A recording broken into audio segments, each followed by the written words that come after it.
These are my tips for a new blended environment instructor.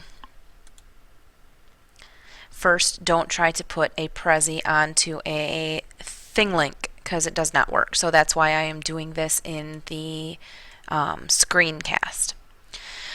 KISS, we've all heard this before. Keep it simple starting. First, choose an LMS, which stands for Learning Management System, and that's a place where you put your content. Okay, so available LMS sites that we have talked about include Google Classroom, Schoology, and Wikis. My LMS is Schoology. It's kind of a school-wide initiative to get all teachers onto Schoology and have contact with students outside of the classroom. Pilot and choose just a few tech tools to practice and to gain proficiency in. Look for technology that's going to enhance what you're already doing in class.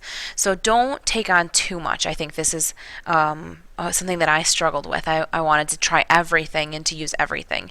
So my areas of focus were on screencasting with Screencast-O-Matic, adding informative assessments to those screencasts and or videos with Zaption, and then looking at new formative and summative assessment tools with ClassTools.net. I'm also going to be looking at Socrative. And then as you gain confidence in your LMS and with those tools that you're practicing, try new things, add those into your blended space. So start small and then add. Time. Realize that this is a huge time suck. It's a time suck in a good way, though. That creating a blend space is going to take time. Beginning a new blended learning course will take between 3 to 6 months just to start and get the bare bones.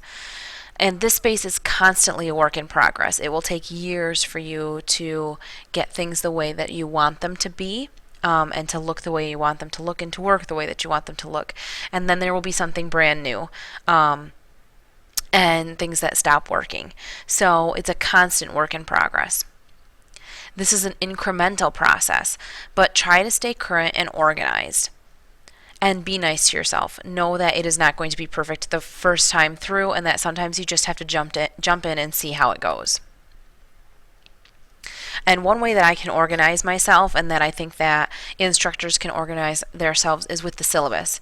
Make sure that you address your blended instruction and your blended environment rules and expectations in your updated syllabus. It may also be helpful to backwards plan to see where you want to end up and what tools you want to use to get kids there. So to backwards plan and to address that in your syllabus with what the assessments are going to be first and then backwards to see how you're going to assess the learning as we go. Helpful advice. When you're ready to roll out your blended space, anticipate and plan for problems. Have a backup plan. I had no clue that we were going to have the tech problems that we did when we first started out, but having that more teacher classroom driven content ready to go just in case something doesn't work the way it should was helpful. Ask for feedback from students about your LMS. Do they like what platform you're using? Ask them about the activity and or the technology tool they use, and also give them choice in the technology tool that they use. So you're going to have to teach them the tools, but then give them the choice to reuse what they like and not use what they don't like. Finally, and this is probably my best piece, don't go it alone. It really is nice to have someone or a group to bounce ideas off, to steal their ideas, and to try new things.